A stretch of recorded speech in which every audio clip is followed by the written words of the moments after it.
Okay, so part 2, dealing with your special circulatory routes in your body. So the first one I'm going to talk about is dealing with the cerebral blood supply to your brain.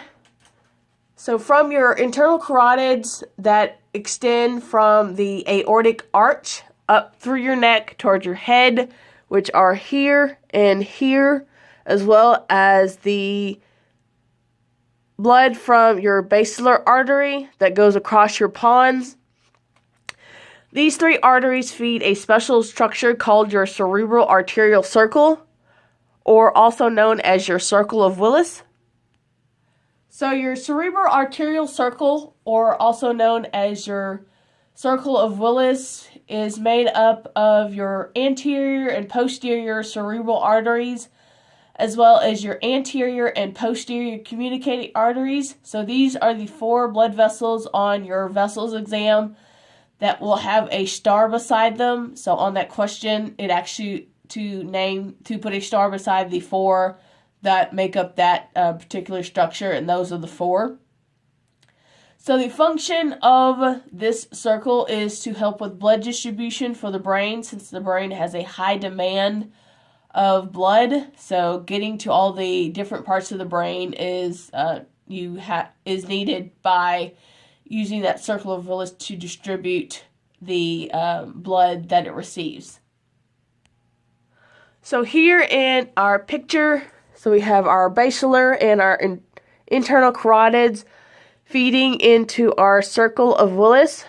So we have our anterior and posterior cerebral arteries, as well as our anterior and posterior communicating arteries that make up your actual circle.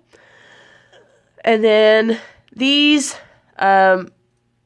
cerebral arteries here in the anterior side are frontal, and then the posterior cerebral arteries will send blood through the brain and help distribute them throughout all of your cerebrum.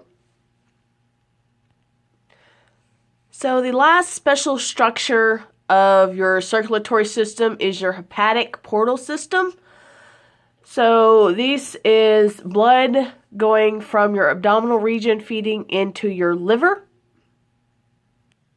So the functions of your hepatic portal system is to receive the blood from your abdominal region, so from your stomach, your spleen, your pancreas, and your intestines.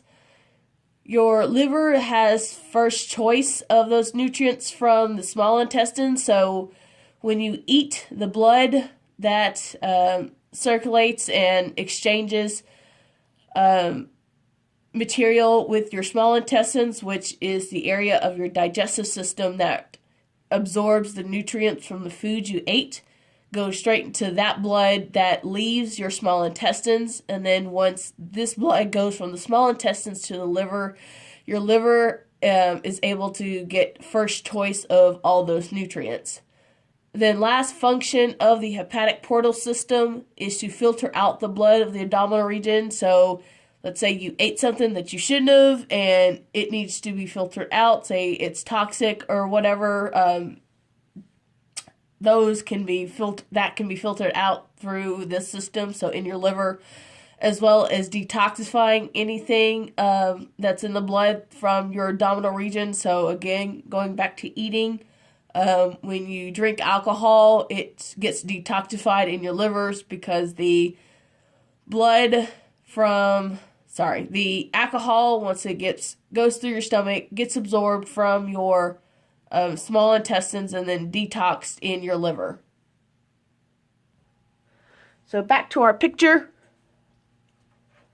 Now your intestines aren't pictured in this diagram, but from your inferior mesenteric vein, and then from your splenic vein, your superior mesenteric, so that's also from your intestines regions, your pancreatic vein, splenic vein, as well as your gastric vein, sending all that blood into, as well as your gallbladder, sending the blood to your liver, where it goes through a special set of capillaries to be filtered out, as well as allow the liver for all those nutrients from your small intestines, and then sends all of that blood to your inferior vena cava, going straight to your heart.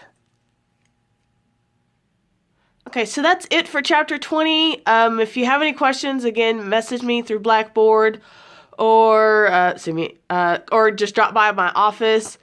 I'm here, of course, during my office hours, and then sometimes I'm still here during the afternoons as well. All right, until next time.